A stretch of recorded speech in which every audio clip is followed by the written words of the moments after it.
Hello everyone, welcome to the new live stream. I believe you guys will be able to hear me. If you have any issues with the chat or anything, just let me know in the comments. I am joined with Naomi today. Hello. As always, she's going to be going ahead and answering all of your questions to save me from just looking at the chat all the time and getting, kerfuddled. But what we're going to be doing is something similar to what I did a couple of weeks ago, which is live logo design. I'm going to be designing or carrying on designing my brand image. And I thought I'd bring you guys along with me on the journey, seeing how it's an insight that you don't really see very much. A logo designer designing his own logo live. So there's extra pressure for me to do well in this. And I'm going to show you in a minute exactly everything that I've done so far. If you want to check out the first stream, feel free to do so. You can do that in the previous video. You'll be able to see that. So we're going to get cracking into it. I'm just going to see the chat for a sec. We've got the Design Life, Doctor Who, we've got Amy, Designer Elton. Nice to see so many people in the chat today. And if you do enjoy watching this today, before I get into it, little plug, please press the red subscribe button down below.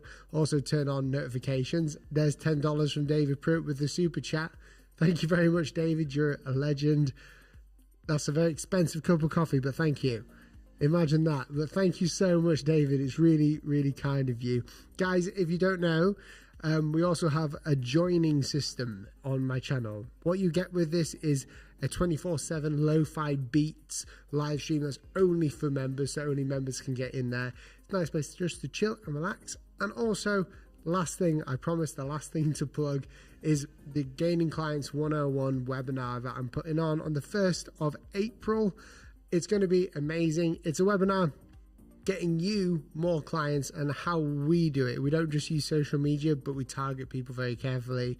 So if you want to check that out and get 20% off, there's a link also in the description. And also we have Creative Insiders. Go to the Discord if you want to chat. It's great to be there with you guys. Okay, without further ado, let me show exactly what I've been up to today. Well, not today, for the past few weeks, to be fair. So last time when we were designing this brand, I was basically trying to fix this, and the main thing that we fixed was the W. So we spent the whole entire stream, mapping it out, working out where things should be on the W. We had this, which looked very, I don't know, it just didn't look right. It was very clumped together. The negative space of the W just seemed a bit blurred, so we went ahead and redesigned it to this, which everyone agreed, I hope everyone agreed, was a lot better with this W. And this logo is going to be all about my brand. So not only do we own a studio and we have a design agency, we also do courses, sell stuff, and YouTube videos. So there's a lot for me to cover in what we do, because we have such a diverse array of things that we do here.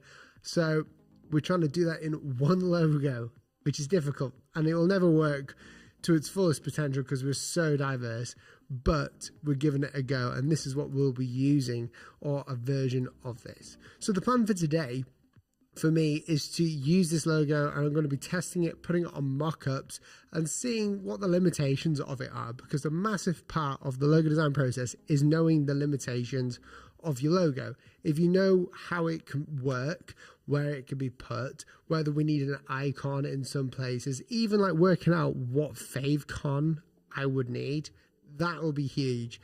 And seeing what we can do will mean we know what we have to do. Again, as always, write your questions down in the comments, and Naomi will literally just tell me the question and I will answer it during the process. Yes, but she has to put her hand up because she's muted most of the time, just in case. Cool. So any questions, go for it. I'm going to go find a markup of some sort. In fact, I'm going to go online to find one very quickly. Oh no, in fact, I can just search my computer. I don't want you guys seeing every single little thing on my computer, but I can do a quick search here. So these mock-ups, what I'm doing is I just want to see what it would be like in real life. And I'm not really an apparel guy. Or I don't really do apparel stuff anymore. But it would be interesting just to see what it could look like. I'm not too sure why I'm looking. Oh, there we go. You guys will see this soon. Mock-ups are great for when you're presenting to clients, but also for what I'm just doing now. But I just need to find a good one that I want to use.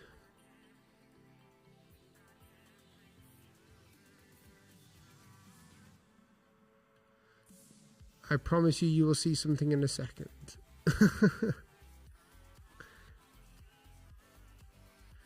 The problem is I've got loads of mock-ups for my clients that I can use.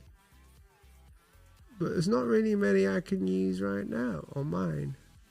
Because what is my use case? My use case is YouTube. So if I use it, it's got to be like a YouTube mock-up or something. In fact, I'll just go for the standard business card one. And you guys should be able to see what I'm working on.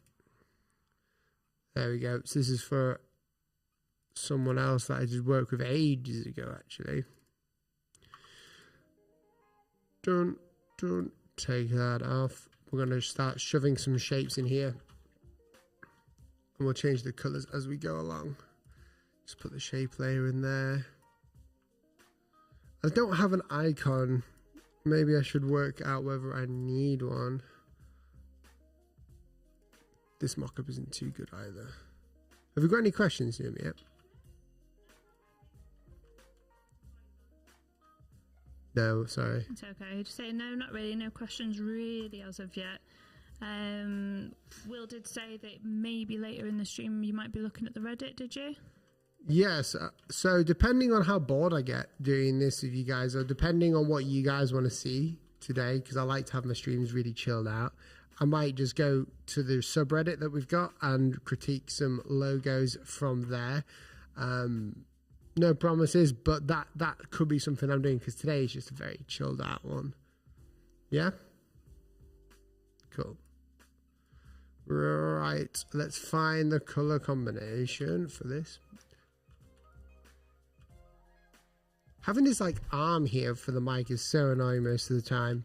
So I can't see my color palettes when I'm designing stuff. Okay. Yeah, go for it. We've got a question. Well, just before that, Legends of the Rift says the sound's only coming from one side of the stream, and I turn my earpods on, it is only sort of coming through that side. Is it coming through the other side as well? At all? Because I know we've got this issue, but I can't fix it. Like a little bit, but not the other side, so just... Yeah, that's happened with every single stream. Does it? Mm-hmm. Oh, that's funky, isn't it? Yeah, it's just because I can't buy another switcher. And this switcher's kind of broke. So we do have a question. Yep. Although David Pruitt's really mad that I don't like coffee, but like I say... Coffee's really nice. Coffee's gross, so... 2 coffees a day. Oreos are gross as well. They taste like burnt. Coffee tastes like burnt, so... Yeah, is what it is. I'm not going to butcher your name, but any recommendations on using a program to start designing on? I'm currently using Vectornator, but are there any ones that work better for a newbie? So I guess simpler programs. There is no simple programs. Okay. Every program is so vector programs are designed to be like very detailed, because you have to be able to do detailed things. If you had anything simpler, then I guess it wouldn't make any sense, because I think with the programs that you have to learn a few basic things about it, and then it will be as basic as you want. It can look overwhelming, like seeing everything on the screen like here, but in reality it's not actually overwhelming. There's just a few different ways of doing things, and there's a few tools that you use all the time. Hang on, what? Just sorry, I forgot. So even if you're starting out, learning a few of the main things and then teaching yourself, a little bit more, so it's not so overwhelming. Like, ignore the other stuff until... Yeah, I mean, you just... If you need to find out something, then that's it.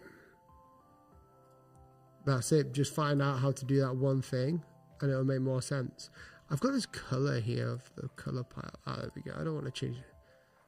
I don't know. I don't like this. Yeah, go for it now.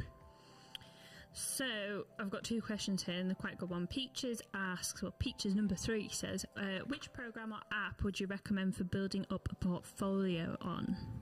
Which program or app? I'm struggling to understand the question. Good place to put your portfolio. Oh, just anywhere. Like you can put it on Squarespace website. You can put it on like Behance, Instagram. But you should always have your own website. But it's important to diversify that also, if that makes sense.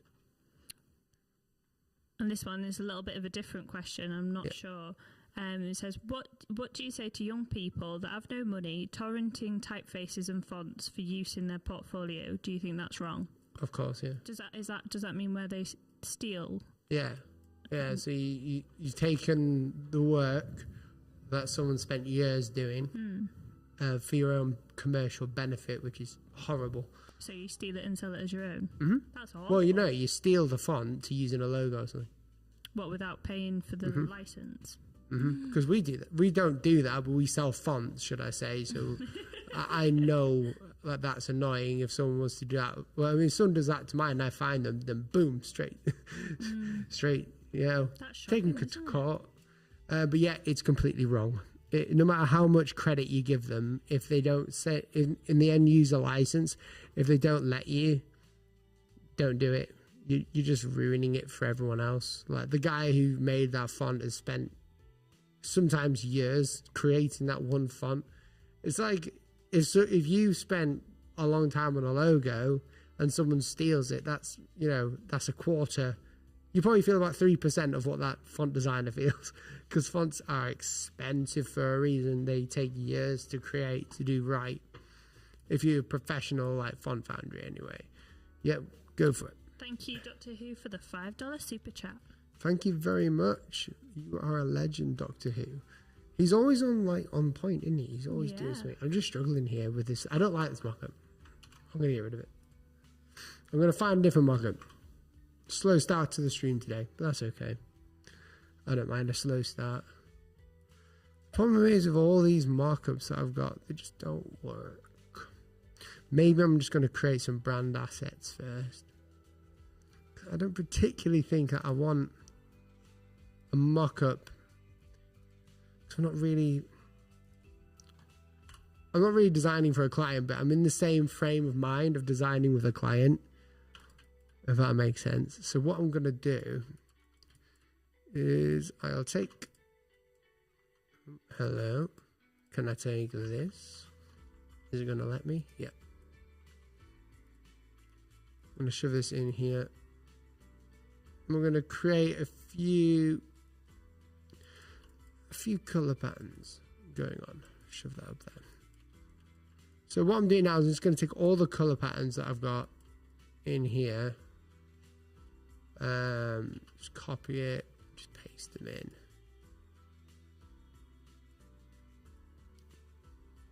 Do something like this. Just move it down, because I want to be able. Hello. Go for it. We've got a £10 super chat from This Design Life. Wow, lots of super chats. Thank you very much. Thank you. What does he say? Nothing. Oh, well, thank you very much. This Design Life, you are a legend. That's fab. Very good. Thank you for the super chats, guys. If you don't want a super chat but join, you can do as well. But super chats are also really nice. It helps keep things running. Keeps the heating on in England, because we don't have air conditioning. We have heating everywhere. Right. So what I've got, I'm just going to mute Miriam's mic because there's so much echo coming through. I want to work out like patterns I can do with color. Now, with my brand, I've got this vision for the identity to be kind of colorful. Although we do a lot of things in black, you may see dark tones as the main color for us because of YouTube. I'm trying to change that into more of a light color. The dark tones that you're seeing all the way around the room, and with what we do is a functionality thing. I've got light skin tones, so that instantly means, sorry, we've got someone at the door? No. So that instantly means that if I shine a light on me, it just looks weird against the white background. So it's just easier on dark. So with this, I'm going to be trying to create more of a popped color, where it just shows a bit more brightness and saturation than we're used to. So I'm going to be working out some shapes that I can create from this as like assets. Go for it. So this Design Life says that was the bribe to get you to do an interview for them on this Design Life. Sure thing, I can do that. Yeah, why not? And it's just a follow-up from the guy who had the question before about the stealing fonts thing. And he says, now, I meant using the font or typeface on your own portfolio pieces, not for use commercially, as I'm a still wrong. As I'm a skint student at university. Yeah. So the reason why there's no excuse is because there's so many free fonts. There's no actual reason. I think being a designer nowadays, even if you're skint, there are so many ways to get free. There is just no excuse. If someone stole my font just using their portfolio, I would be livid because I've spent so much time on that I want to actually be paid for it. And you using that to make money is still for commercial use. So you doing it on your portfolio, to me, I would argue, is still commercial use, trying to make money through doing that. If it was for a charity or a project for just for fun, that you're not a designer and you're not looking for freelance work, then it's wrong. But at the same time, I wouldn't have any problem taking someone to court for something like that. So just as a theoretical question. So yes. Say I downloaded your font, or a font, let's say it's your font. So I downloaded your font and I wanted, I only just got the license that meant that I can use it for my stuff.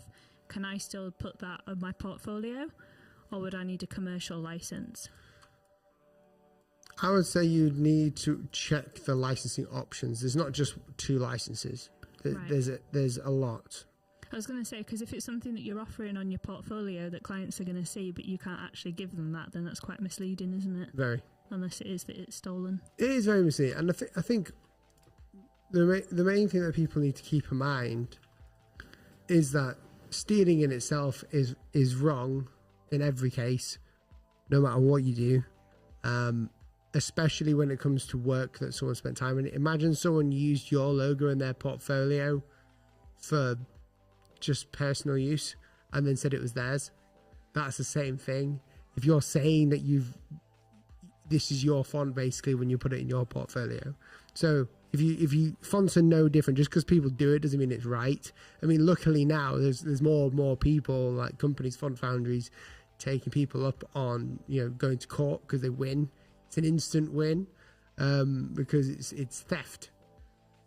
So even if you're broke, although it sucks, being broke, student and all this, there are free fonts that you can use, so there is no excuse. Like, there's thousands and thousands of free fonts that are perfectly fine. But not only that, if you're a design student, you can make your own. You just learn font making. Obviously you can't just learn font making, but there you go. Yes, I've got another question. I think that's really good, and you can always ask nicely. If you explain situations to people, sometimes... I don't know. Do you reckon?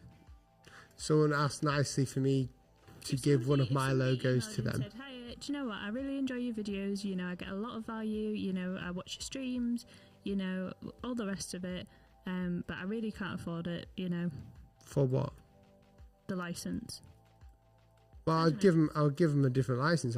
I'll make different terms. Yeah, there's different options out there. But yeah, if someone was to ask me for a free logo, I'm like, no. I would give it away. I've given my font away to a few people, which happens all the time. So you give it to your members, didn't you? I gave it to a few of my members, yeah. Yeah. That's nice of you. We've had 3 people now ask, and I know we ask it every time, but what is the keyboard that you're using? Because it looks really cool. It's called the An Pro 2. It's a mechanical keyboard. It increases my typing speed. So people might not know what I'm doing here, but that's okay. Because I'm just experimenting. Yes, another question. We've got lots of questions coming in now. So Danilo asks, have you ever thought about how a logo designer can be eco-sustainable? Management of email, hardware components, energy management, accepting jobs from companies that pollute less than others. I'll take this one if you want. Yes. We are eco-sustainable. So the way that we run our company, we do not rely on a lot of printing and stuff. Obviously, we have to use electric to power things. But, you know, we work quite local and stuff as well, which is really good. But there's definitely options out there to be aware of your what's it called, carbon footprint and stuff that doesn't rely on... I mean, I think design is one of the least... Well, it's all online. It's all online, which again is still a carbon footprint people forget. And it's up to clients to choose what... The electricity that you use is your carbon footprint, but our electricity use is minimal because we just run on computers. Even then, like, I think it's everyone's responsibility to make sure that we are, you know, getting to a point where we're net zero. Yeah. But, you know... In the real world, design, it's just like, don't use paper, buy an iPad. If you do that, you're still using roughly about 100,000 sheets of paper's worth of energy. Mm-hmm. So I think it's just it's not like a food industry where there's, you know, that's right, single-use plastic on everything. That's right. So if we had a client in the food industry, that would be a good question. That is a good question. Like a farm or something, because then we would then be like, ooh, is this the right thing? You know, should we be doing this? Sorry, guys, you might be wondering what I'm doing. It's a bit freaky. I'm just testing stuff. I'm trying to keep this as natural as possible as to what I would normally do. But it's hard when I've got a few hundred people watching. Any other questions popping through? I quite enjoy answering everyone's questions. Yeah, we've got some good ones. I don't want to butcher your name, but Varma RK, you need to be more specific on that question. That's too vague. What was it? I'll just wait for them to rewrite it because that's too vague, that one. Damien asks, can you talk a bit about how to give away a logo license for commercial use? What is the process? There is no license. You don't own that logo. When a client comes to us, we get asked this a lot, and I think it's because some logo designers still want to be credited for their work once they've finished. So the way that we see it is like this, and we're in the UK. If somebody pays you for a service, you provide the final product, which is the logo, they pay you for it, it's theirs. So that means they own the intellectual property. They can copyright it if they want to. You have no rights of use. You can put a clause in there for portfolio use, but you have no right to name it as yours. You can say that you designed it and you can publicize that. But if you're doing licensing, that means that you've been selling fonts on Dribble or something. Like you've got pre-made fonts and you're selling it, which in itself, people have a go at Fiverr. But then when people do that, you're just ruining the industry even more. By definition, of course. But yeah. Danilo says with the eco-friendly option, he says it can also depend on what a logo designer eats. That's true. Yeah, I mean, Will, you don't eat a lot of plastic, do you? No. I don't think that's what they were getting at, I'll be honest. No, I know, I'm joking. It is important to us. Like, I have a little side hustle where I make eco-friendly bath products. I do it for fun. And I really enjoy doing that, and like Will did all my branding and my packaging design for that, and yeah, it's really important, I think, to be aware. I hate plastic. Do you know what I really hate? Polystyrene. You know when you buy something and it's no. I'm just gonna swap this down here, make it quick and easy. So I'm just you guys might be like, what is he doing? This is like looking really weird, and it does. That's okay. I'm trying to come up with like, again, this is hard to explain because I haven't got like normally when I'm presenting something to someone, it's like I've got a client in front of me. I'm trying to come up with like patterns and stuff, with like different color combinations. but that ain't working too well with this type of bubbly thing. Reason why, it's just that I've only got 3, not including the white. Hang on a sec, sorry Naomi, I've got you muted now. But yeah, so I haven't got the color combinations, like 4 of them, so I need to basically work something else out for this. So I just do the same process again, but this time, because I'm bored of doing that, I want to work out logo placements. So Naomi's got a question, but before she asks it, I'm going to explain really quick. So logo placements is where we work out on a page where type goes and where logos can go, if that makes sense, and what color they should be. Really important to do that for clients and for just knowing like how usable the design is in what situation. So that's what I'm doing now. It may look like I'm not doing much, but then go for it. Damien's just followed on that. He says, no, what I meant, they paid me for the services and now they wish to use a logo on their t-shirts and stuff. Am I supposed to be providing them with a license to use separately for that? No, if you have a contract, that's all they need. Like, unless your contract is copy and pasted and it says they need a license. If a company's paid you for a logo, no, not necessarily. And the logo, they can do what they want with it. Not necessarily.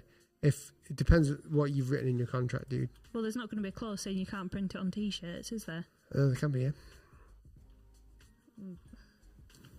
I've never seen one, but okay. Just because, like, so it depends on what kind of work you do. Some logo designers take like a revenue share from companies. I've seen that happen. That's quite old school, though. So you could work like in partnership with an apparel company, and you know they might say, "Oh, we'll give you this much for the logo, and then this amount of the proceeds." And if they want to buy a license from you for that, then that's fine if your contract states it. But if you don't have a contract, then the understanding should be that no, this logo is fine. You just write down in the contract that this logo is theirs, if that makes sense. And if they keep asking for it, then you know, just face palm a little bit and just ignore them, and just tell them, don't ignore them, but just tell them you don't need a license, dude. It's yours. It's very odd.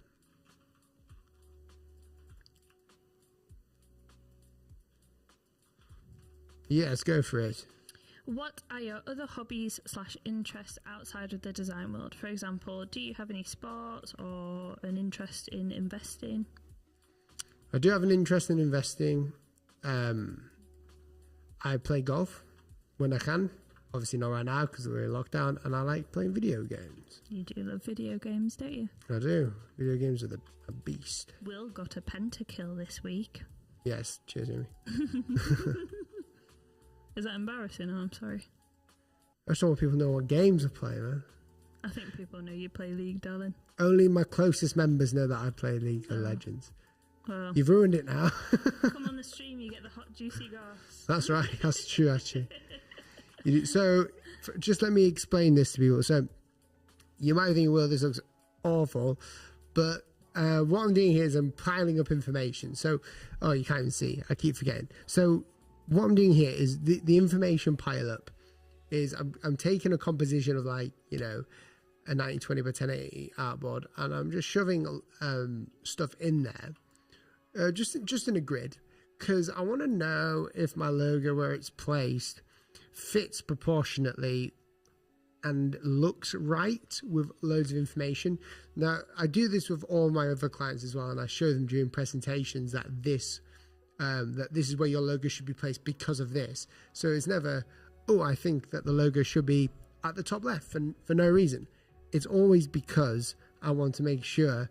It's always because I've checked, first of all, that if I have a load of copy down here in like this weird composition, you know, standard 3-grid composition, I can see how far the logo should be scaled down and how far away from the type it should be and what that means for the type underneath it. So for my brand, obviously, we use a font called Lockdown Sans, which is available.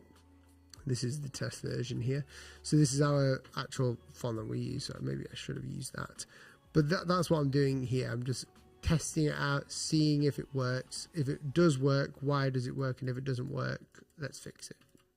Yes, go for it, Naomi. We've got a super chat from Danilo. Am I saying that right? Oh, thank you. You're always a source of inspiration. Thanks always for your content. A hug from Logo Business on Fiverr. P.S. Just a tip for your next plant-based burger. Thank you. Thank you. I've had a vegan burger before in London. We've got some follow-up questions from that actually that link in quite well. So somebody was asking about 99 designs and somebody else had a question about Fiverr, if I can find it. Go for it. Yeah. What do you think about platforms like Fiverr? There are a lot of people selling designs for very cheap price. What do you think? Is that ruining the industry? So, I'll tell you a story. Can I tell them about how everyone hated me for the Fiverr thing on Reddit? Yeah, actually, I think you can because it was. Right. Yeah. Okay, everyone, listen up. Story time with Will. Sorry, I've never done a story time.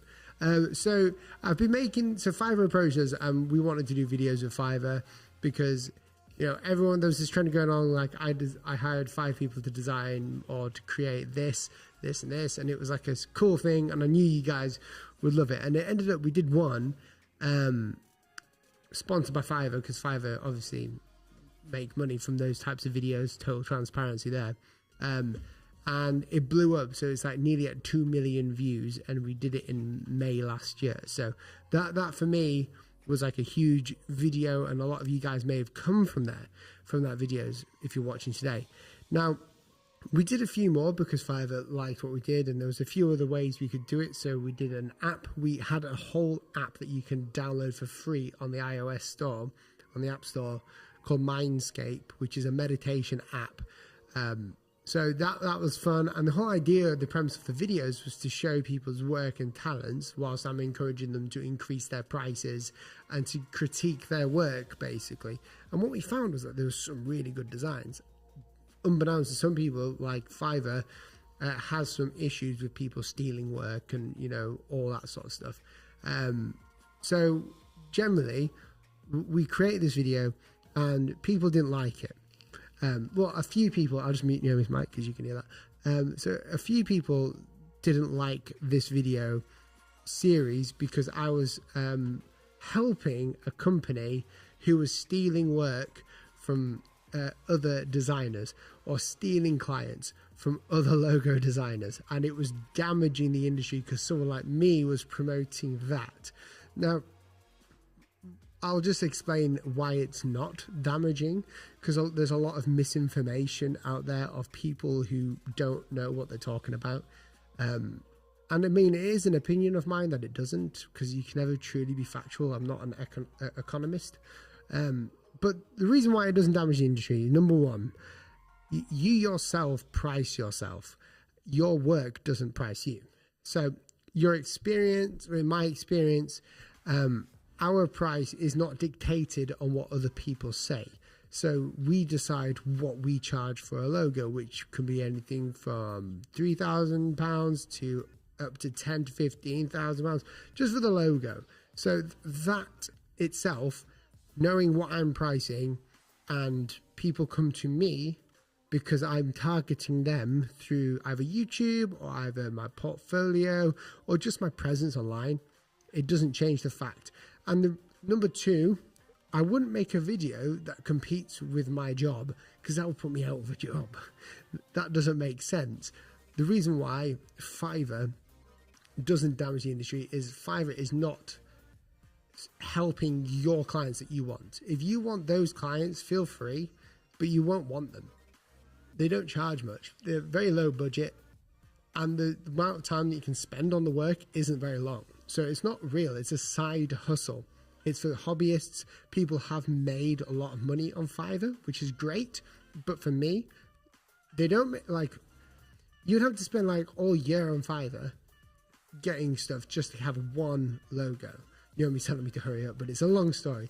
Anyway, these people made a thing about me on Reddit saying that I was a horribly disgusting person. They should flag my content and copyright strike me for encouraging Fiverr And I can guarantee you 100 million % that all those people struggle to find clients because their work is bad.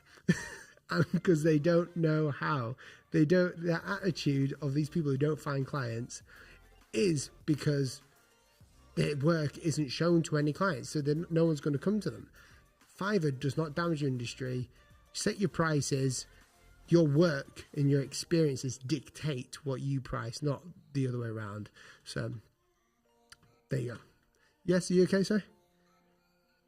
Oh, sorry. Yeah, you have. I don't understand. If you just shove your hand up, we've got this little system going right now of Naomi having to shove her hand up. I was pointing at the button. Yeah, no, I think you explained that really well. I think that there was two things that really bothered me about that. Was definitely people deciding to just, lie and then send teams of people who they lied to come and try and copyright strike you on YouTube, which is just appalling. It would never work anyway. Well, no, and it's just it's funny, childish and stupid because it just wouldn't work. Yeah. And the second one was the comment saying these third world country people doing these logo designs. Yeah. Which is disgusting and racist. Shocking. Yeah, people. So that's the thing. It's what I call they took our job mentality. What someone's just commented is they took our jobs kind of mentality. Yeah, that is just absolutely disgusting. And you yourself, like, what is that tweet? I've got a tweet that I put out a while ago that got a lot of backlash. Again, what was it? Because I said it so well in that tweet. I'll just find it really quick. It won't take too long. I don't know, let's just said here, I've been working for 10 years and I guarantee you the platform has grown a lot today, and it is one of the places where you can have more opportunities in the world about logo design. I agree. It's there. You can use it, you can not use it. If you are somebody who is like, is a designer or is starting out as a designer and not getting any work, there are places like this that you can go on to, but Yeah. crying about it and blaming other people for your bad work isn't going to make it go away. So this is what I said. You can see it here. If you're scared of a $5 logo design competitor, check your value and experience. Don't blame the market. So we live in something called a free market. Basically, a few people were tweeting me after that, and they deleted it because I don't know why. I won't even talk about that. But the free market dictates what people go to. You can go wherever you want, but because it's free, anyone can do anything, and there's no point in trying to cancel a company for doing something. There's always companies that are going to, what's that word when a company does something that no one wants, like interrupts. When a company interrupts a segment like Uber did with the taxi drivers. When that happens, people have to innovate. You can't just say, we don't like this technology. We have to innovate. So what do? Well, we can double down on what we're doing already. So we can, for me, it was my portfolio needs to be bang on. It has to target a group of clients that I know will like me. I have to get my personality out online. How do I do that? YouTube videos. I then also need to diversify my income. I could do that by selling brushes for Procreate. I could do that by selling consultation services, all this sort of stuff, and then constantly learning. So with Fiverr, I'll get back into the stream in a sec. Are you putting your hand up or? I've just got something to add, but I'll wait till you finish because you're in the flow. That's fine. If you just shove your hand, if you've got something to add, just shove your hand up. So, because if you do, who's making, if you make faces at me, I can't see you behind the mic. She's making weird faces. So yeah, basically, Fiverr does not damage the market. If you don't want to go on Fiverr, don't go on it. If you are on Fiverr, there's nothing wrong with that. I think to grow, it's best not being on Fiverr, but that's if you want to actually do this as a professional job, as in like start an agency. If you're doing well on Fiverr, that's great. I've never used Fiverr for personal business or anything. I've worked with them because there's so many people doing good jobs on there.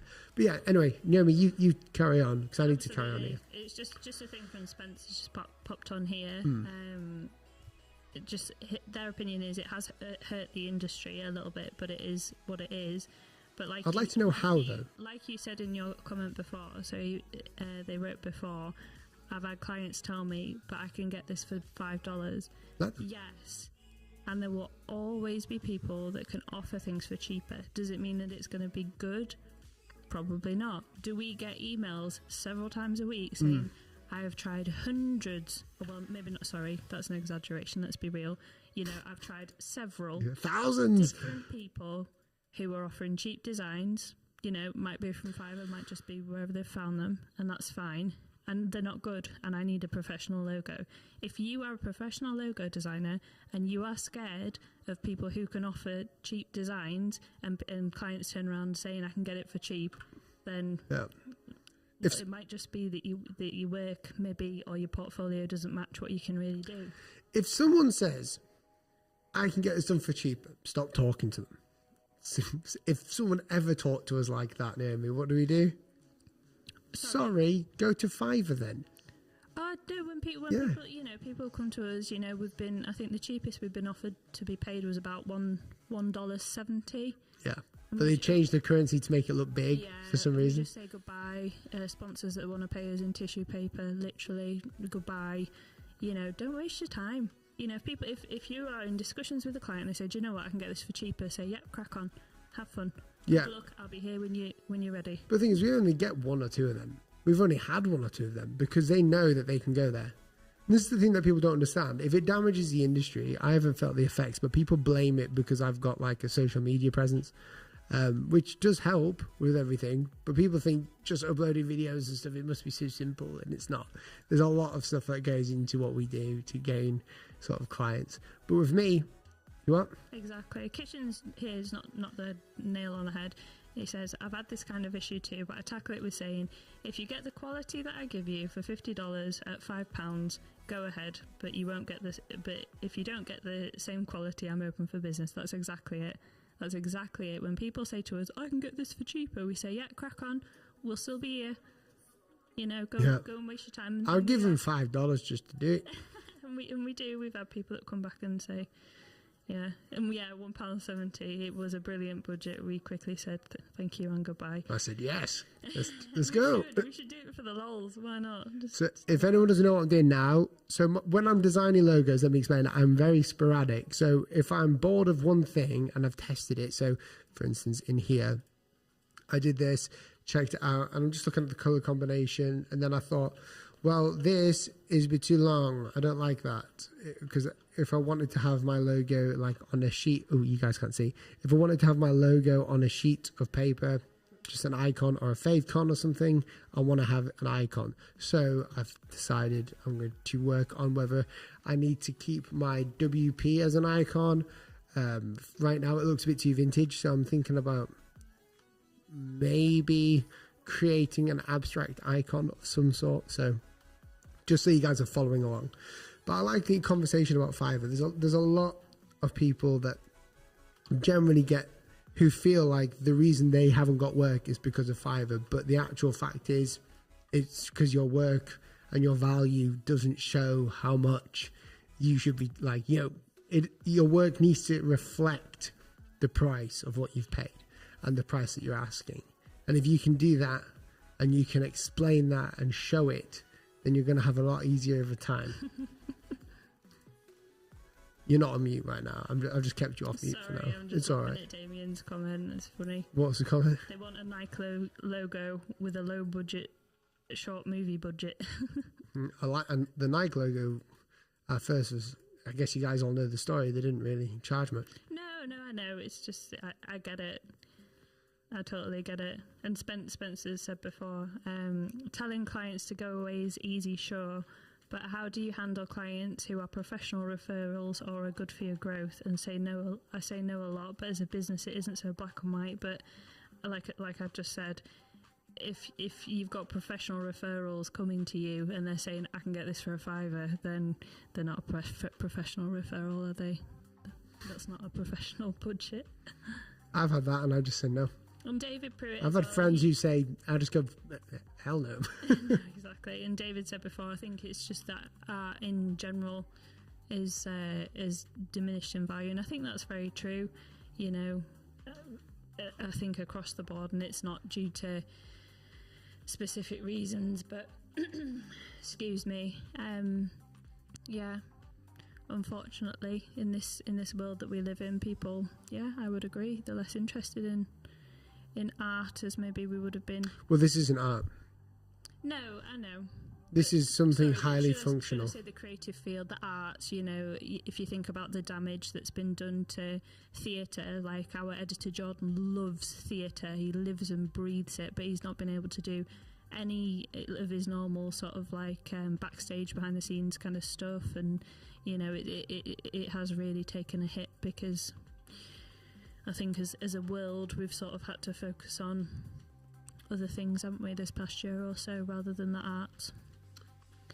Yeah, I mean, I don't think people need to appreciate the industry more. I think people need to show why they need to appreciate it. Like, it's all fact. This is the problem that I'm having with a lot of people. They just are entitled. The reason why we do well is because we're not entitled. Like, and I don't mind saying that. I'm not trying to big myself up.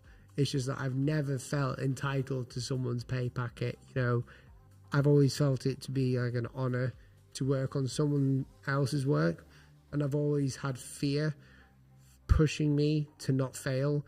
So always understanding that this could fail keeps me on the edge of being successful in that project. And anything that I do fail in, I always take account on it, and I say, well, what did I learn? And let's turn this failure into something like a learning process, you know. And I failed a lot, and that's fine. But it's all about if you're entitled or feel like, yeah, I deserve, what's that? I don't understand, Jeremy. Sorry. 5 o'clock. We've got 500 people watching. We've got 500 people on here. That's insane. Guys, if you are new here, please subscribe. That is insane. There's a lot more of you guys watching the lives. That's why we've been doing it more. Yeah, I like this live as well because actually we're sparking some really good discussions that I'm enjoying reading through. I think it's really good. And I think everybody that's just given Varma advice as well is very good. I'm just checking my iPad, people, just very quickly, because I do have some sketches in here, but I'm not going to plug it in. There's no point in doing that. So for anyone who's new, come to the stream wondering what the heck is going on, we are basically in the process of rebranding me, our agency, our YouTube, our store, everything. So there's a lot going on within this. So this logo here is nearly done. This one. I'm just struggling to come up with, like, you know, placement patterns. Because I'm imagining it on the wall. I want a neon sign with it. I want it to be outside. The amount of places this has to be is insane. And a lot of people say it's far too complicated, and of course it is for a general logo. But for my specific use cases, I'm a hand lettering artist and calligrapher, as well as a brand identity designer, and I want to get my story into it, even though a lot of people say not to do that. Hence why it's a logo type. Now I'm looking at icons.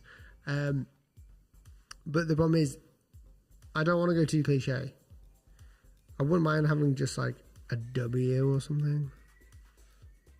In fact, I've got an idea.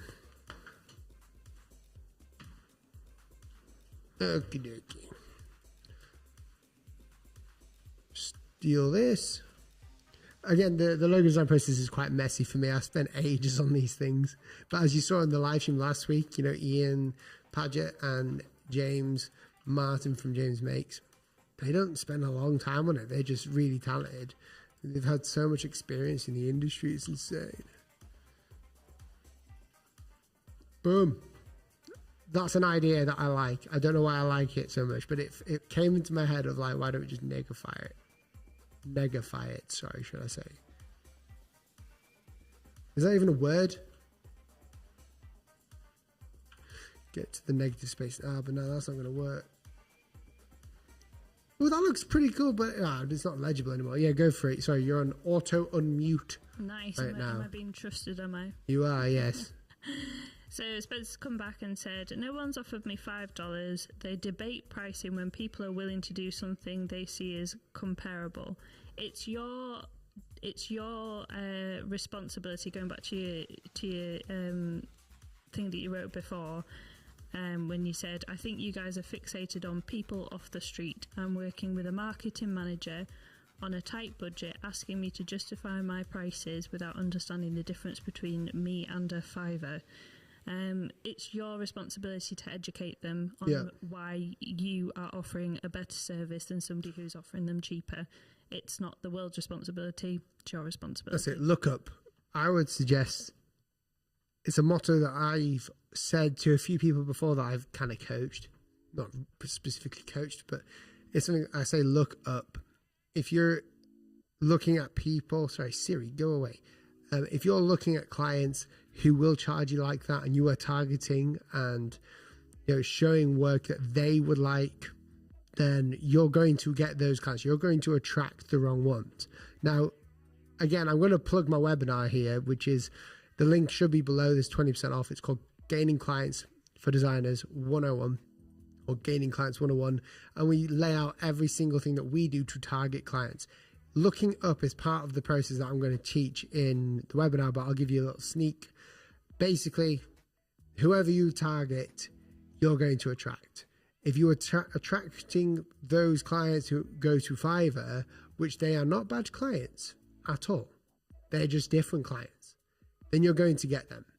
If you are attracting companies that make a certain amount of money, if you know exactly what they want to see in a portfolio, if you know how to get onto their screens, and if you know how to present yourself and your website, then you will attract them. That is the moral of the story. So it's very simple, really, but it's not easy. It's a very simple concept of targeting the person you want instead of targeting the clients. 600 people on. That's insane. Welcome, subscribe. 70% of you aren't subscribed. And if you do, 76% of people aren't subscribed to the channel. Yeah, and you can always unsubscribe. I honestly, I would just like to know if you subscribe. Let me know if you are subscribed in the comments. And then if you don't like my videos in a couple of weeks, just unsubscribe. It's fine. I take no offense. Okay, let me show you this. We can still talk about the Fiverr thing because I think a lot of people have questions about it. I mean, that Reddit post got deleted after 1,000 upvotes. Oh, I can't. What? Sorry, it's just made me cross. It was outright bullying. It was. There's, I mean, within all industries, the beauty industry, the beauty gurus, the lifestyle. There's always going to be, what's the word? Strife. Yeah, whatever it's called. Always. Yeah, you're right. There's always going to be some snidiness going on, and I think that's the case. But bullying online and in real life is not okay ever. Yeah, I think the thing that some people, and we are all like this in some cases, we forget that they are humans, that we are human too. And you might hear that and go, of course you're human, but just think about it. When people say nasty things to me, they assume that it won't hurt, and then they use the phrase, if the kitchen's too hot, get out. Yeah, because that would work for somebody like me in a normal people job who would have somebody come in and absolutely berate what I'm doing. Exactly, yeah. No, this is how it works. And I'm not complaining about it. Anonymity on the internet gives such a free pass, and honestly, bullying. I mean, I wouldn't have it any other way. I like anonymity on the internet.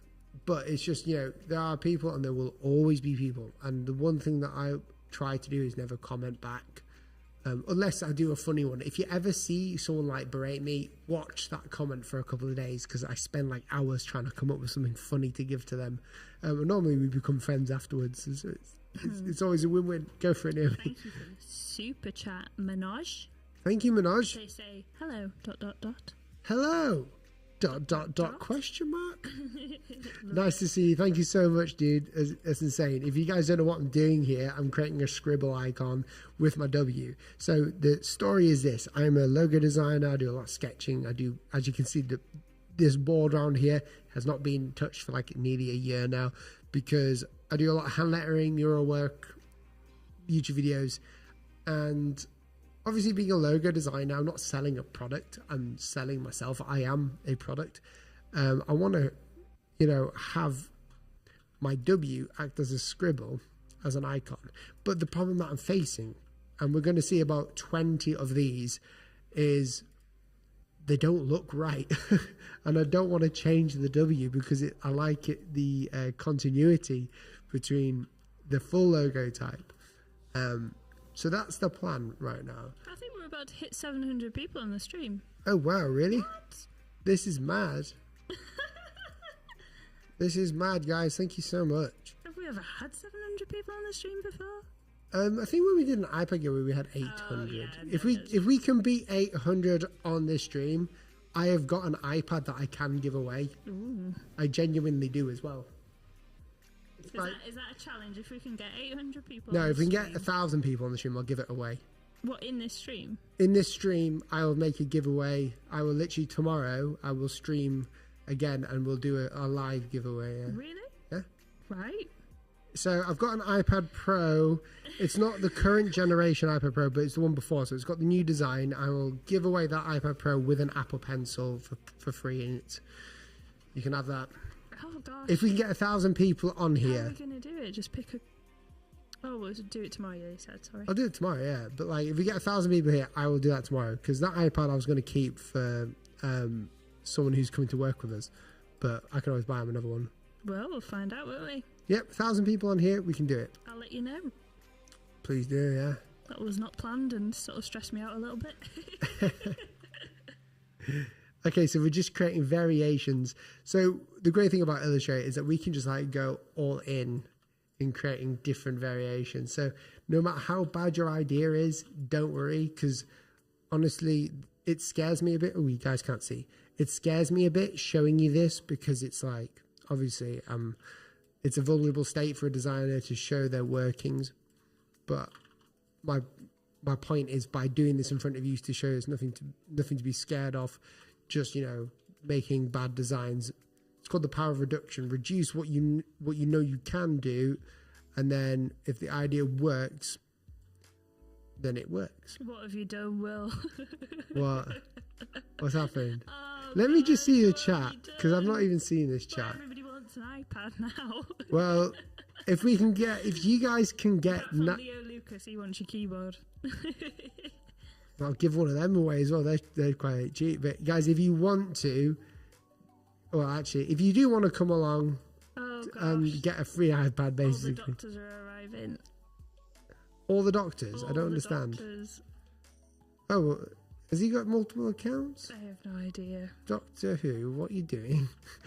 My goodness. But if we can get 1,000 people on this stream, and I can see whether it's 1,000, because we've had over 9,000 people be on here, but they've left.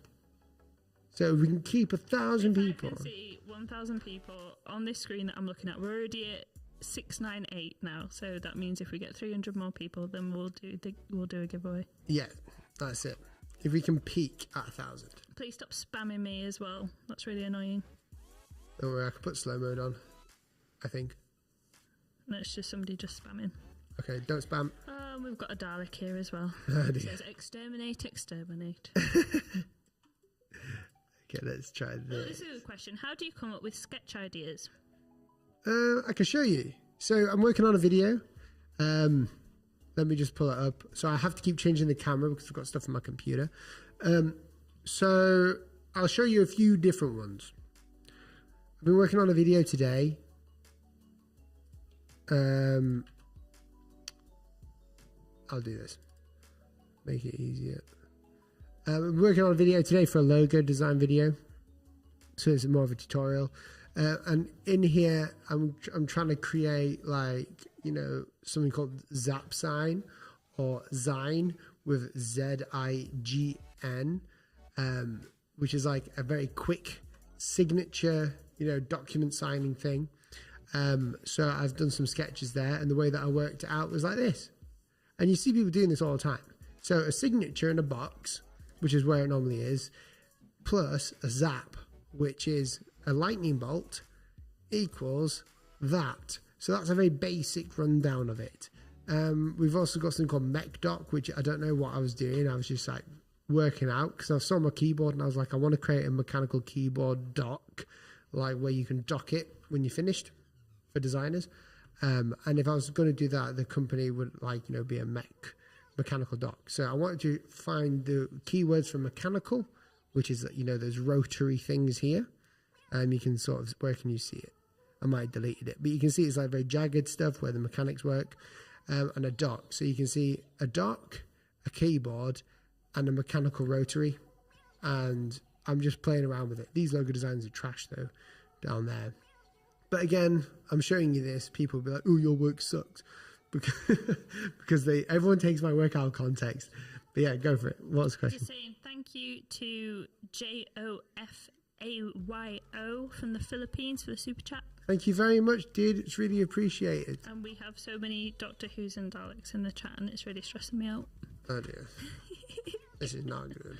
Don't forget, guys, if you're new to the channel, subscribe, because you never know what's going to happen. It's true. In these plumbing videos. You never know if an turns around and announces. Yeah. If we get 1,000 people on and I can see it, where is it? This is why you need to be subscribed, so that you see things like this. Just, well, I can see it here, but I can feel it. We've got 720 people or 693. I mean, YouTube doesn't tell me at all. We were just at 700 there, yeah. Were we? Yeah. Oh, cool. Well, that's fine. But if we get 1,000, if you share it online, subscribe, all that sort of stuff, it peaks the algorithm. Let's do it. And you guys are already in the know because you know when the stream's going to be. I just like hanging out with you guys. Yeah. I like showing you stuff that other designers refuse to show because they have egos. No offense, but we all have egos. But I'm just trying to demolish mine. And I'm doing a very good job of it during streams. Let's just go crazy. If you spam me a question, I'm not going to ask it, okay? If you spam her a question, she will not ask you. Dun, dun, dun. Danny asks, how did you start out as a designer? I think we get this question a lot, but it's a good one. Sure. So, maybe I should get you to answer that, because I answer every time. I can do if you want. Go for it. Well, to the best of my memory, because, I was living my own life then. So, actually, I was going through my albums last night and I found your very first business card. Yeah. From 2013 on it. It was really cute. Well, it's my very first and my only. I did do business cards for people before that, though. Yeah, but it was your business card and it was cute. Yeah, I just wanted to have something. So we'll go back a little bit. So Will went to school and he went through his entire schooling years with undiagnosed dyslexia. So he had quite a hard time in school because he didn't really have the support that he needed.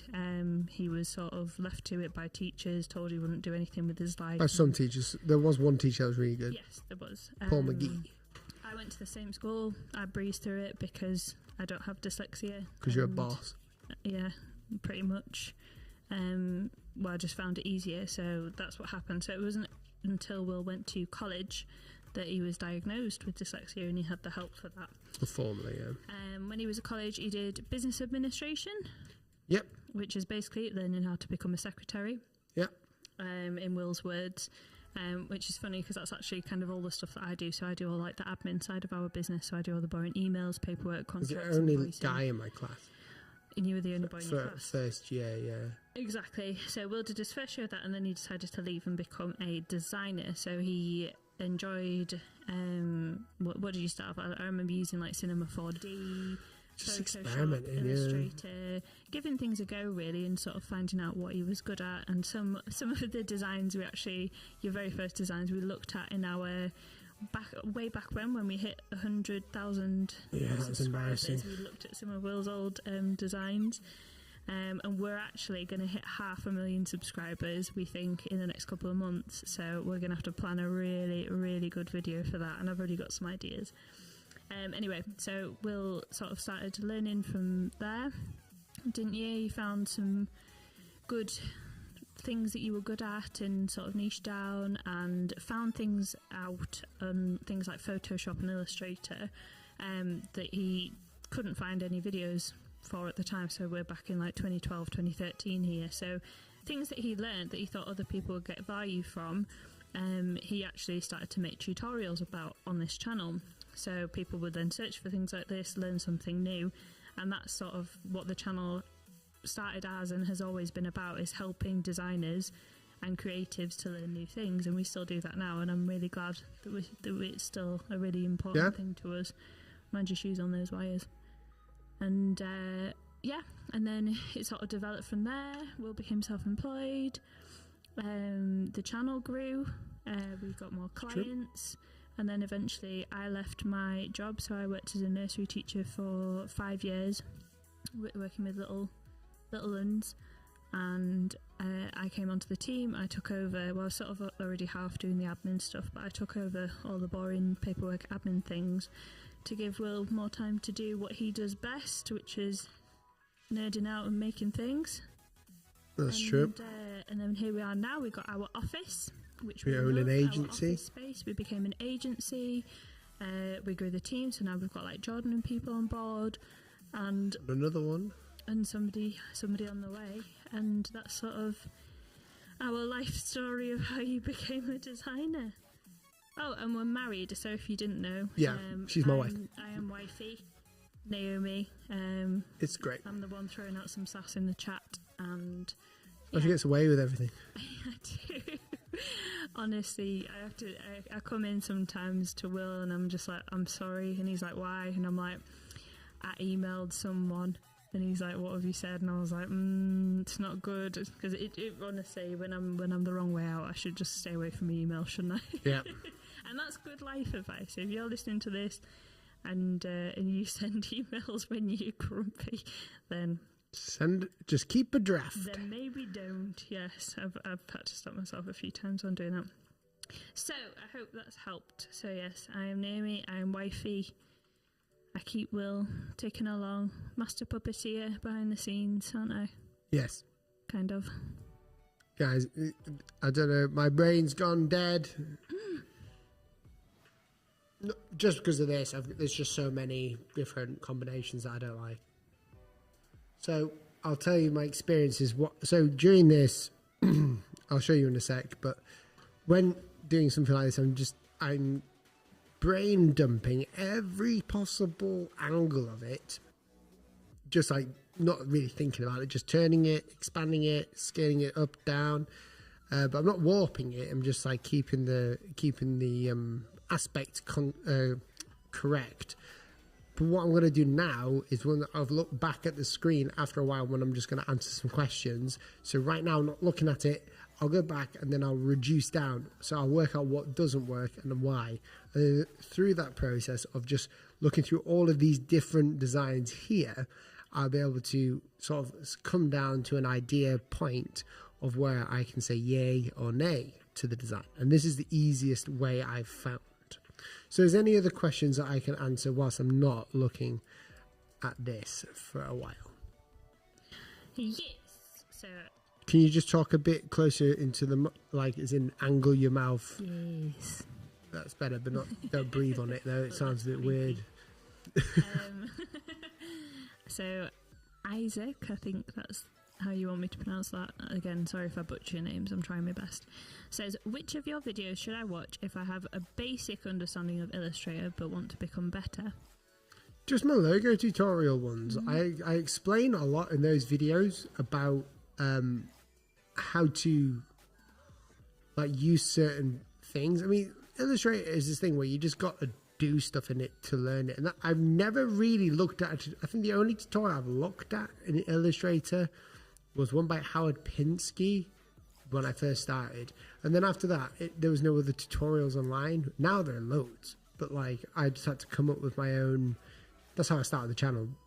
Just make my own tutorials. So just look at any of them, really. You'll find it. You'll find something there.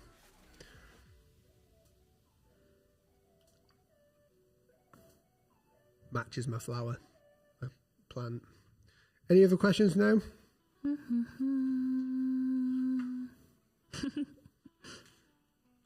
No? Yeah, some of them is making me laugh. Some of you guys' comments do always make me smile. I'm just resting my eyes. I know. Danny says, how much did you charge for your first professional logo and how did you come to charge that? $40. No, £40, but I got 60. And how did I come to charging that? You know me? What was the second part? Like, how did you come up with that price? Oh, I just said 40 because I'd never had any experience. It was my first job, and it was from a neighbour. And that logo was for a painter and decorator. So I was like, yeah, £40 because I'm getting started. And it worked out really well. And he still uses it today. And it was £60 altogether. He gave me 60 for some reason. I'm not too sure why. Nice guy, though. I see his van around. There's a video on it online. It's on one of my thumbnails. You'll be able to see it. I think it's called My First Logo. Yes. Does a business really need a logo?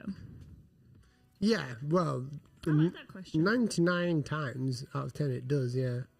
I think a logo helps identify for a few different reasons. I did have a logo before this, but that logo was just my signature, which is a very popular thing to do now. But because I had to encompass a lot of like hand lettering, calligraphy, logo design, typography sort of stuff, I wanted that, my name as my logo, and you can see it in one of my books that I wrote. You can see it all the way through my logo. But generally speaking, my real logo was my face. So like I was known by my face, my personality, you know, people remembered my name, you know, that British designer. That's how it works. So my general logo was my face throughout. But now I need a different kind of logo. I need like a proper one that I can visually brand, because we've become an agency and, you know, we're scaling up. We want to do courses and sell stuff. So it really depends. I mean, I think every company should have one for good practice, just to identify it, because otherwise there'll be no continuity. And what a logo really is just one of the peaks in brand identity design. That's really it. I hope that helps. That is a good question. So it's probably the most basic question, but how do you think of ideas? I cannot wrap my head around being creative. So Will actually did a live stream last week with, what was it, Logo Geek and... So Ian Paget and James Martin. So if you go onto the channel and search for the Generating Logo Ideas stream, which literally will be in like the top 3 videos, I would imagine, because it's recent. Yeah, and it's very recent. And you can watch that live stream and find out that. It's called Logo Ideas on the thumbnail. Hank Game says, is that a Rodecaster Pro? This is over here, yeah. It's great for live streaming. The audio thing is very strange. I might be able to fix it now, actually, now that I've worked it out. Left and right. It says that the left and right is absolutely fine. But what's even weirder... Actually, no, wait. It's more to the right, isn't it? Is that what you were saying about the audio, Naomi? It's more to the right? That ear, yeah. Yeah, so if I pull it... Oh, hello. Okay, so now it should be more balanced than before.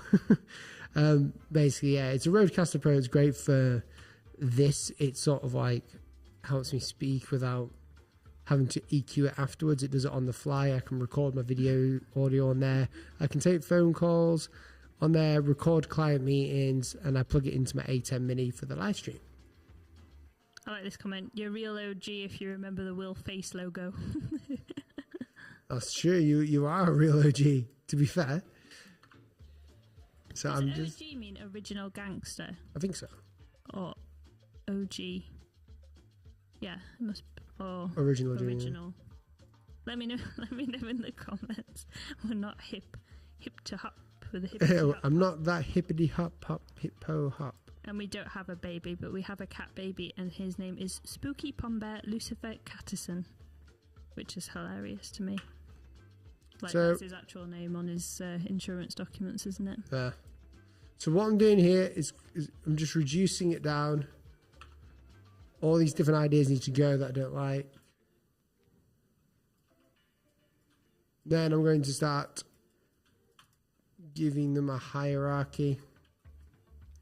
I'm just going to move these down. You can see Illustrator, you can get so messy on here, but it's great. It's kind of like face painting.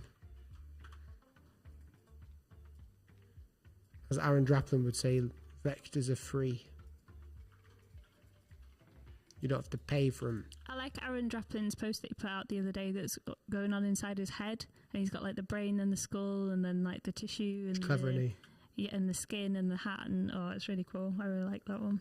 He's a really sound guy as well.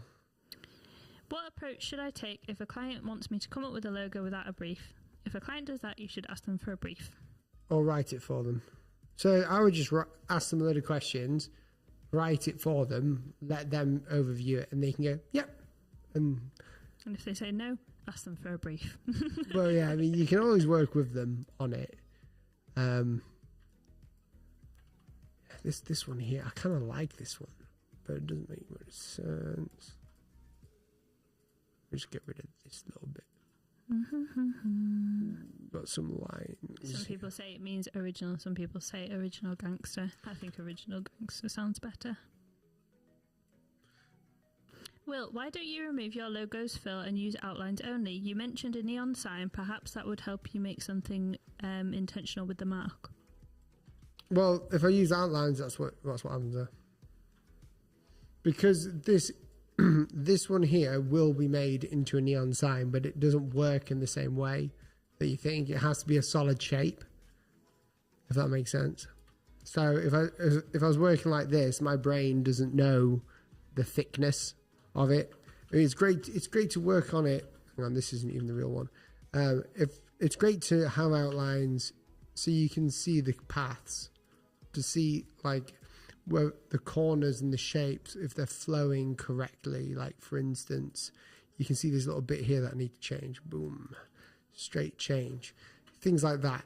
I can find it from doing that. But here it's called color. It gives more color to it, which is like the boldness and the weight. So I need to be able to see that color. And if I do it here, because I'm doing a negative space icon on impact, then I don't want to sort of like confuse my brain here, because I'm trying to give the illusion of it being negative, if that makes sense. I'm trying to create a squiggle inside of here with my W, which I'm not falling away from this because I like it, but I want it to work so bad, but I might not be able to. So in order of importance for me on this is, I kind of like these four. These are like meh.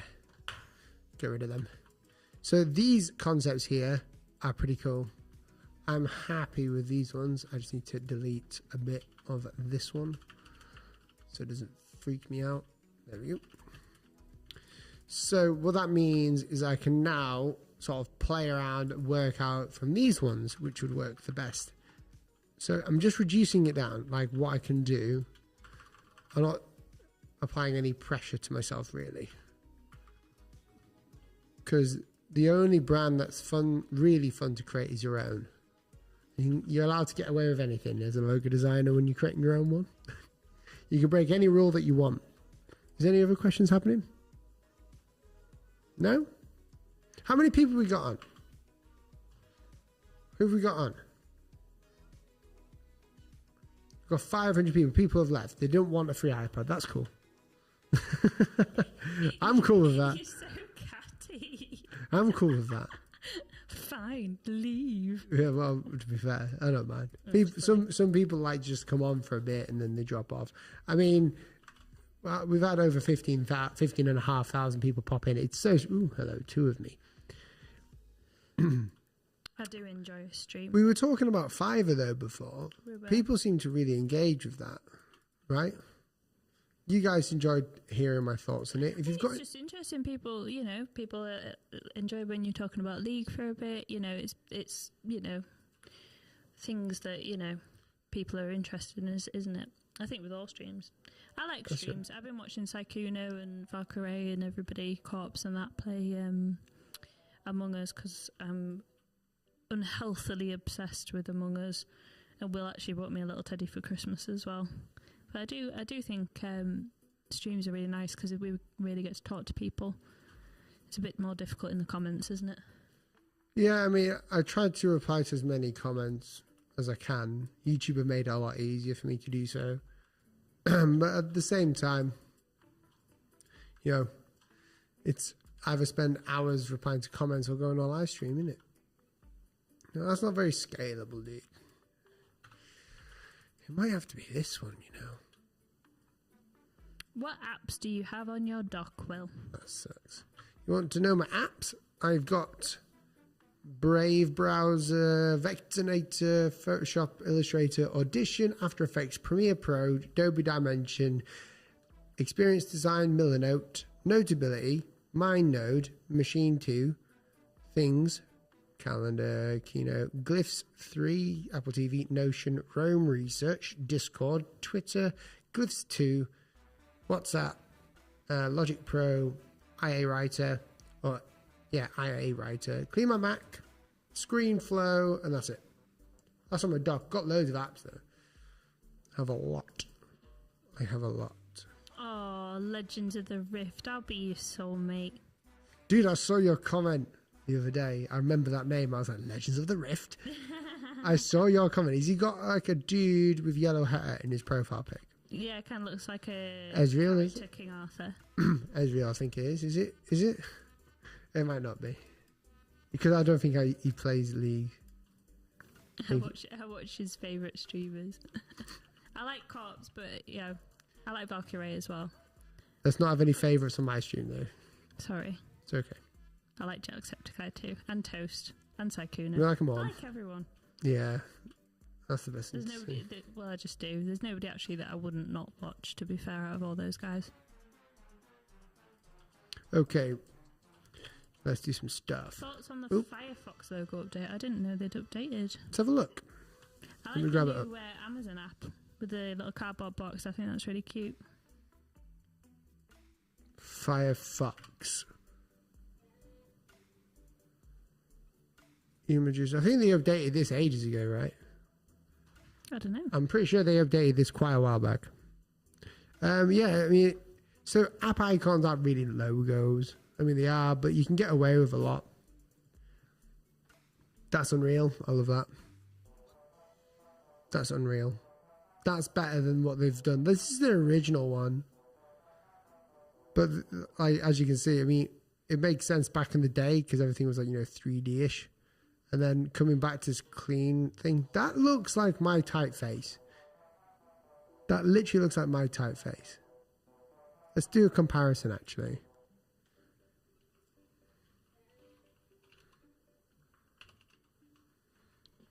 Very small at the minute. So if you don't know, I've got a new typeface out right now. It needs to be this is not the version that you download, just so you know. But it's a variable font and it's designed for logos. So you can do, let me just change the color actually. To about there. So basically with the variable font, you can instead of changing the weight here, like so, you change it through these. So you go all the way down there, all the way to here. So about there. But my X is all weird because this is a test file. I've only uploaded my font to my MacBook. It's kind of similar, but it's not there. No. I mean, it's got the same E, basically. Mine's a bit lower. I like the F, though. That F really makes it pop there. I might have to change my F to something more like that in Lockdown Sans. Yeah, no, I like the logo. It looks pretty good. I don't think anything's wrong with that. I think they're just going through the motions with it in a good way of rebranding. Okie dokie. So I'm going to take this icon. I'm in full screen for some reason. There we go. Bish bash bosh. We're going over here. And we're going to insert.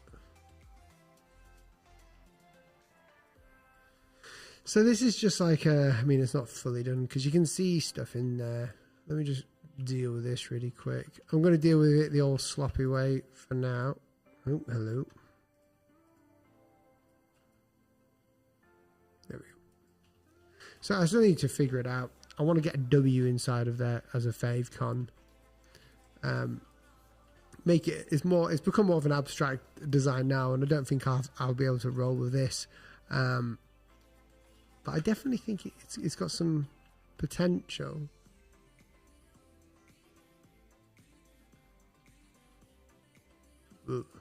butchered that. Again, it's a process. We're just eliminating all the options. Okay, that kind of works.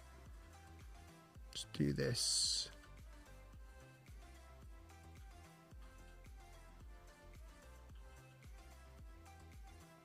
In fact, what am I doing? Illustrator's just got a new update. I can just do this. This is the coolest update Illustrator's brought out in donkeys.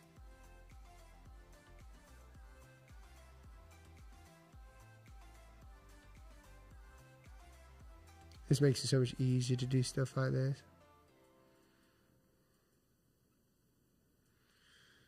Okie dokie.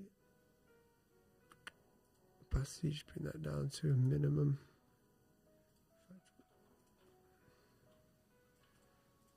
We keep changing.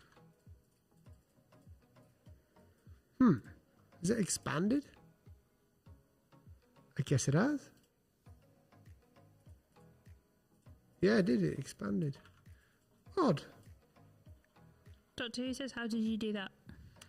So, I'll explain again. So, it was a new Radial repeat update. So, you know, similar in the iPad app, you can get your logo or whatever you want. You go to Object Repeat, which is a new menu thing, and you can go Radial. Let's bring it out here. So, it's the same as in the iPad. You've got these like really intuitive things to create patterns, basically. I'll show it in one of my newer videos. So you got that. You can just increase, decrease, stuff like that. Or if we just go back, you've got path, repeat, mirror. You've got the same thing for the mirror. So you can mirror the object onto the other side. That one's kind of a bit boring now. And then you've got the grid one, which you can just do this. And it's kind of like Adobe XD with the repeat grid, which is like a really cool feature to have. It makes it so much easier. See how quick that was?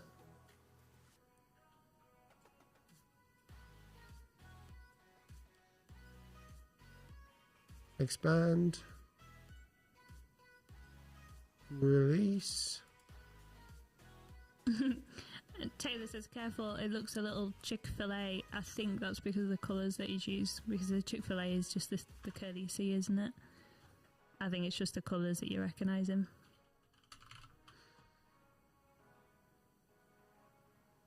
And now you want a chicken sandwich. That What's that taste for? doesn't look like Chick-fil-A. Well, no, it's just the colours, and because it's like Well, it's monoline. Yeah, I see what you're saying. Okay. Yeah, no. If I look at logos all day, I think I'll be all right with this one. See, I'm just playing around with it. This is what I do. This is what I do for clients and stuff. I'm going to stop looking at it because it's hurting my eyes. I do this a lot. I do something called procrastinating working, where I'll procrastinate and work. Faffing, yeah. But it's important because if I just keep working on one idea that's not working, then there you go. But I'm kind of liking the look of it right now. I mean, it tests all right. I've got this and I kind of like this. But I'm assuming I'm going to be working a heck of a lot more soon on this one. Like, I'm assuming anyway. How's everyone doing? Good, I think. I hope. Are you guys good? We've got less than, just under 500, just over. It's just gone up, just over 500 people now. So I don't think we'll be doing an iPad giveaway, but that's good because that gives me more time to prepare for something like that. So maybe next time. I'm just going to show everyone my webinar, just so they understand. Oh yeah, webinar. The link in the description isn't working, so I'm going to change 1st of April, but it's not an April Fool's. Let me just... That would be funny if it was an April Fool's. Yeah, April Fools took your money. Nah, never. Not quite what I thought, but... Yeah, well, what else? I'm just getting a link for you guys. One that gives you discount really, really quickly. Ooh, discount. Let me find it, because the store that I use is kind of strange. Yep, okay. Man, you should need to fix this, dude. Okay, so in the chat, I've just shoved that in. I'll pin it. That's the 20% discount. Nice. But let me show you what it's all about, in fact. So, on here, when you click on that, it explains basically a bit more about what we're doing. But the general idea is you're going to learn how to grow your client base from 0 to many. It'll change the way you scope out clients, and that's the honest truth, because the way that I've worked has been so different to other people. And this whole webinar came because people were complaining to me, like kind of whining at me for not getting clients, and then they blamed it on me doing videos with Fiverr. So I was like, well, if you want to know how, then you can tell me. Like I can hear myself for some reason in the live stream back. There you go. But the idea is that I'm going to be showing you how to grow your client base, create good reputation for yourself, and generate more leads.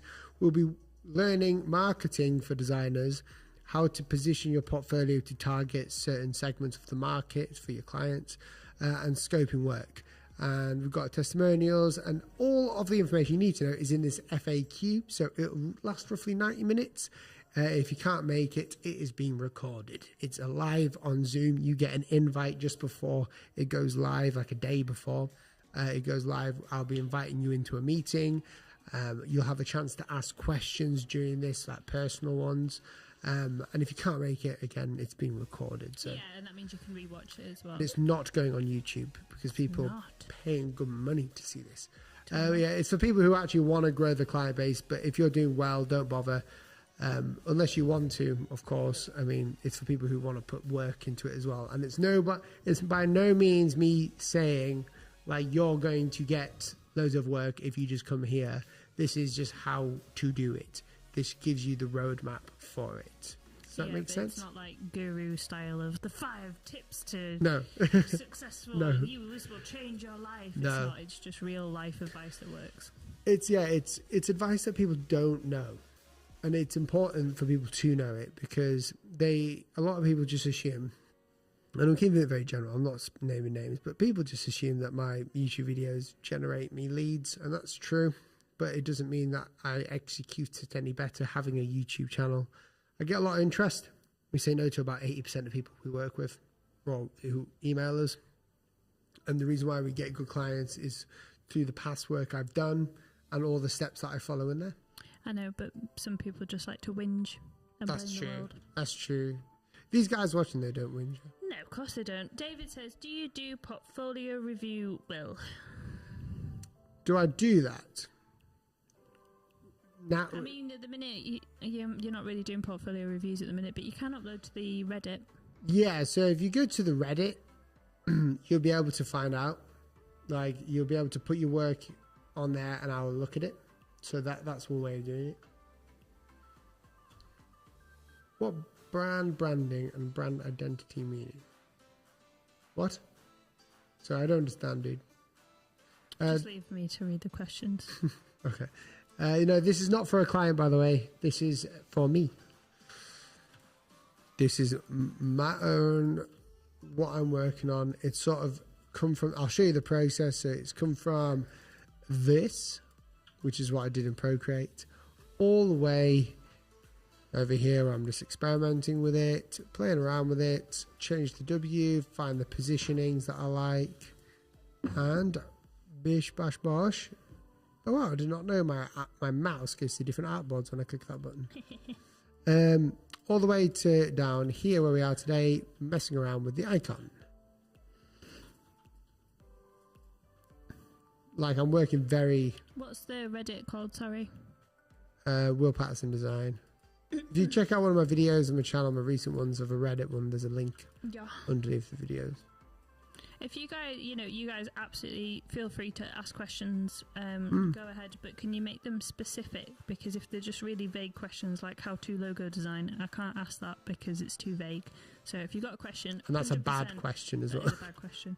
How to logo design is not a question. Luckily, nobody's written that. I don't think. No, there'll be one dude in there like, oh. But just try and make them a bit more specific, if you wouldn't mind. And bear in mind, Will doesn't know the whole project brief and stuff. Oh, like this one. This is a good one. How do I keep the weight of a letter the same when I scale it? You can't. What do you mean? Well, you can't keep the weight. I'll show you. T.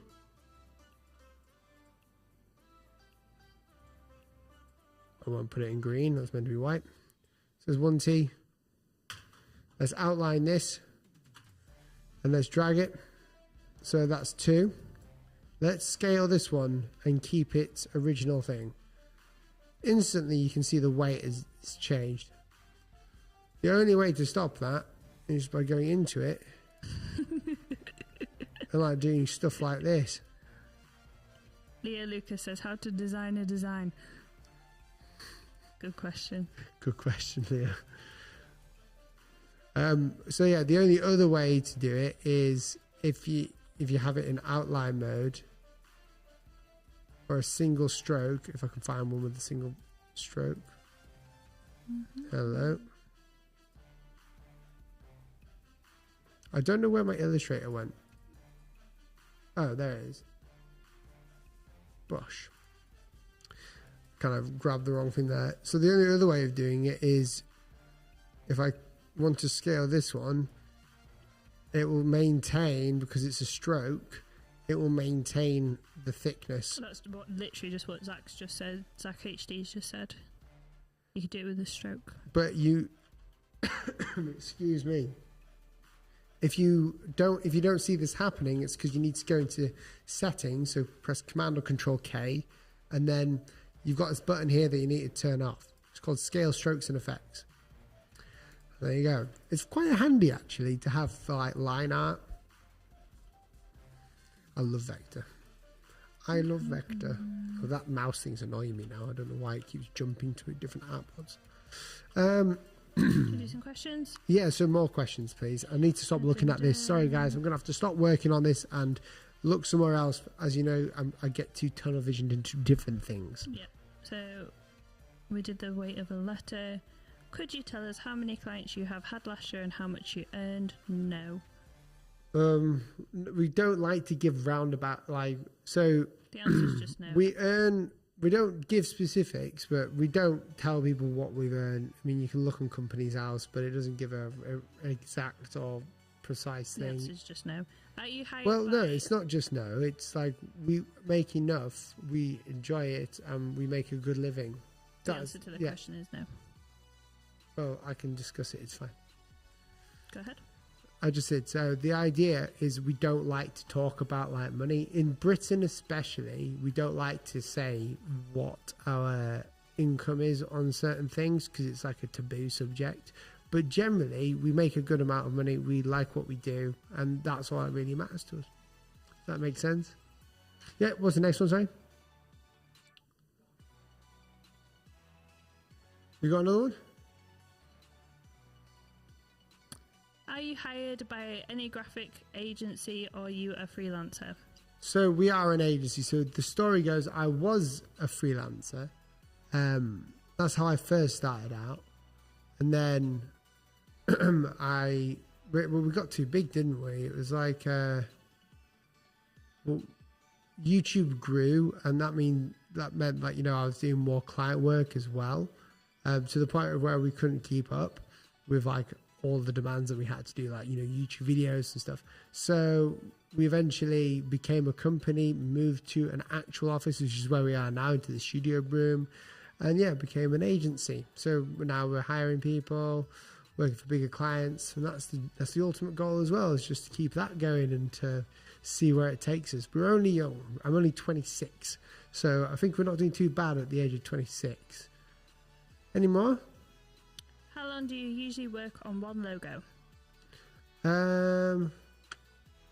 It depends. I mean, it could be like a few weeks. So, you okay? Okay. So for it's a hard one. So it depends.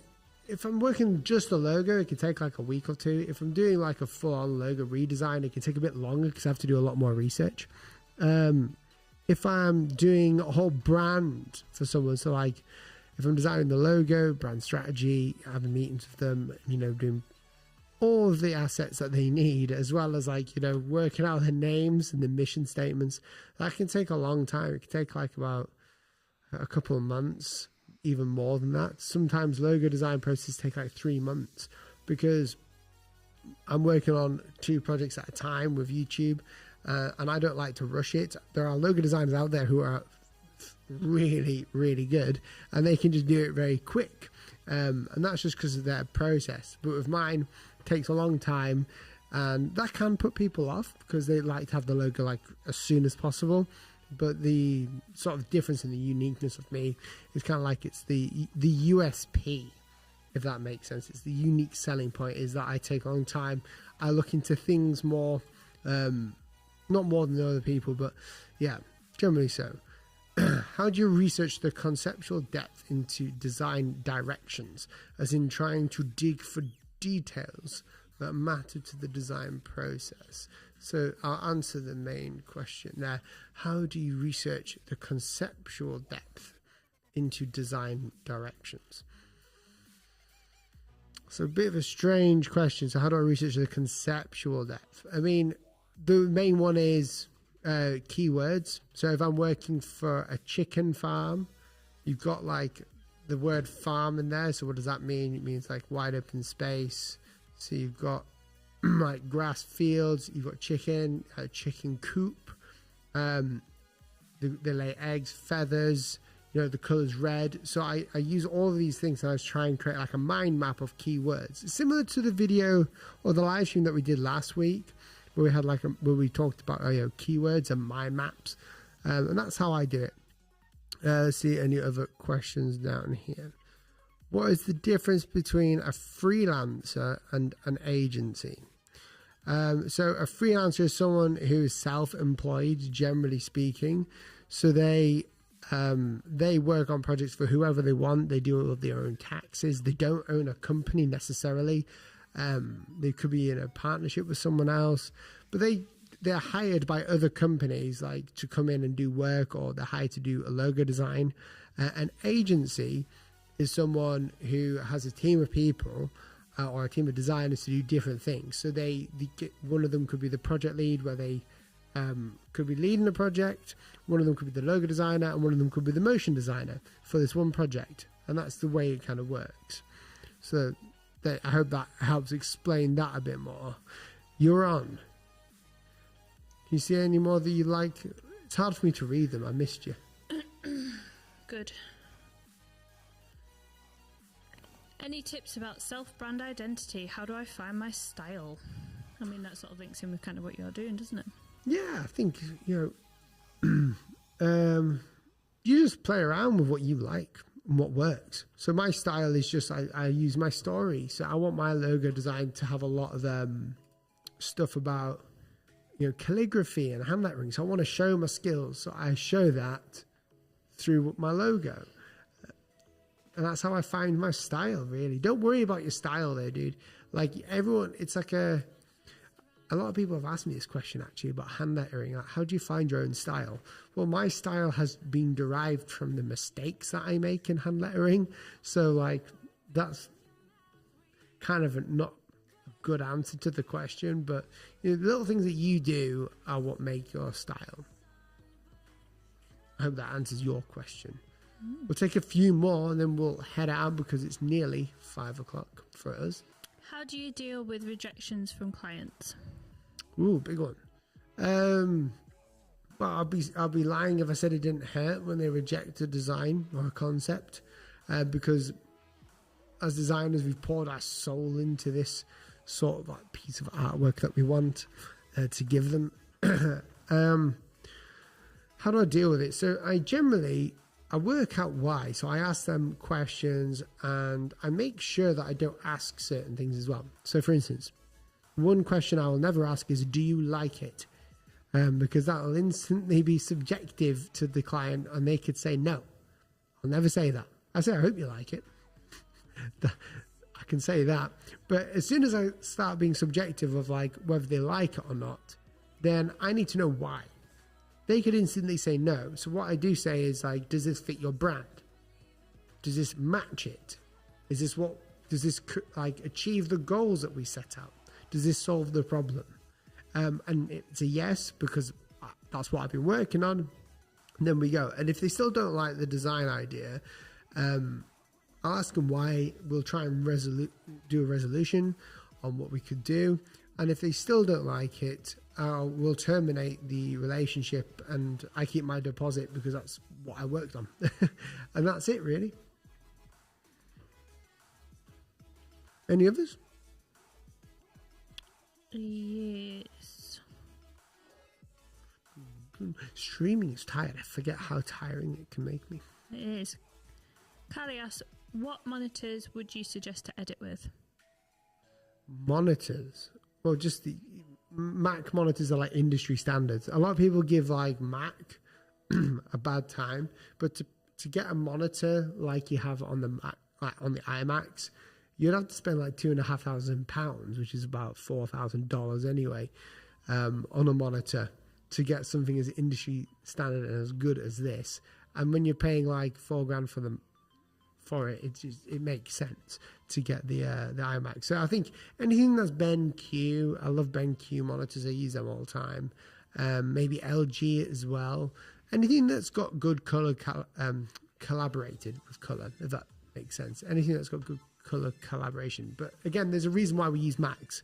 We use Macs because of the screens, not just like the OS inside it. It's like the industry standard is what I say. What questions do you ask your clients before designing their logo? So we did a stream last week. I know I said before, for people that have been watching this whole thing, if you're still with us, GG. But we did a stream last week where we covered this sort of question in quite a lot of detail. So after this stream, if you go and search for generating logo ideas stream on the channel, you'll be able to get that question answered in very deep detail. That's it. We do go into a lot of detail there. David says I use a couple of LG monitors. Yeah, LG are good too. Yeah, and Carly says, does it matter if it's not 4K? No, it doesn't matter. No, I mean, it depends what you're working on. If you're working for a billboard, then yeah, because you need a 4K monitor to really scale in. Otherwise, you're going to have a really scaled in picture. Well, that's about it. 4K is just all right at the minute. What keyboard do you use? I think we answer this twice every stream. Yeah, it's an An Pro 2. I should put my Amazon affiliate link down below. You should have your frequently asked questions so I can just copy and paste. Yeah, what keyboard do you use? I knew people would like that, but I like it. It's got loads of Looks like it's got Play-Doh stuck on it. Loads of colours. Those are nice. Wait, there you go. I like Play-Doh. It's nice. Any more? Because I'm going to wrap up in a minute. I'm getting tired. I'm going to fall asleep. And I'm losing my voice. I know, my voice is going now. Must admit. Do you use After Effects with your logo designs? Yep, sometimes. So if I'm doing like a bit of video work and John's not doing it, I'll do some animation on After Effects with my logos. I had a project recently where I animated, did a logo reveal and a little wink with it. So yeah, I do, but I'm not very good at After Effects. I'm actually terrible at it. It takes me forever to do one little thing. Some people just whiz straight through it really quickly, and I'm not that type of guy, although animation is fun. One more question, then I'm going to wrap it up. I'll write the name of the keyboard for wrong name. I think David Pruitt's on it. Okay. And Jill's Games. Those guys. It's a very affordable keyboard. I go for the Gateron Browns. Do you have a problem managing your time and personal life? Sort of work-life balance, I suppose that is. No. So I did used to when I worked at home. And then we obviously we've got this large studio now. So we come to work and we go home and we treat it more like a job. And since then, because we recently moved house, we moved house last year. that's meant that, work-life balance hasn't been hard at all. Even yesterday, I took a day off work, an extra, so we had a long weekend, just because I felt like I needed it. Losing my voice. And that's basically it. Work-life balance is easy for me to do now. It didn't used to be. I do work at home sometimes, but I'm getting into the habit of not doing that and just doing the things that I want to do when I get home. Cool. This is a cool question. Just finish on this with Dan. Yeah, sure. Sorry. Do you believe your dyslexia has helped your design process? I like that question. So I've talked about this once, but one thing that has helped is the problem I have. So my dyslexia isn't like bad at all, really. It helps. It stifles my reading. So when I'm reading words on a screen or on a paper, sometimes what can happen is it can jump. So like one word will jump to the next bit. So then I have to backtrack and do it again. It gets tiring.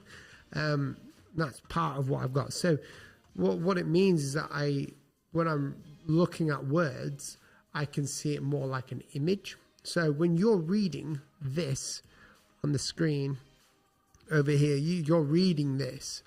And when I'm working on it as a logo, I'm seeing it more like this. So more backwards. So when you're not reading it now, you're looking at the shapes. So when I'm designing, generally speaking, I have that. So, but not all the time. I still rotate it and flip it back, but it has helped. If something isn't clear to me, then it's not going to be clear, definitely not going to be clear for the client. Do you know what I mean? Because I have to look at things that make sure everything is uber clear, if that makes sense. Is that all the questions we've got, Naomi? I think so. I think we should end it there, right? Yeah. Naomi looks very tired. I'm tired. I'm achy. Yeah, guys, thank you so... Raining. Is it raining? Oh, wow. Well, guys, thank you so much for joining me today. I'm sure we'll do an iPad giveaway at some point. I was going to do it, but we never reached 1,000. Boo-hoo. But thank you so much for watching. I don't want to end it on a bad note or anything. Make sure to subscribe. It's free. You can always unsubscribe later if you don't enjoy the content. But for now, we're going to be heading out to check out the Gaining Clients for Designers 101 webinar. It's linked down below with 20% off. And I will see you guys tomorrow with a new exciting video. Thanks for watching, guys. See you soon. Bye. Goodbye.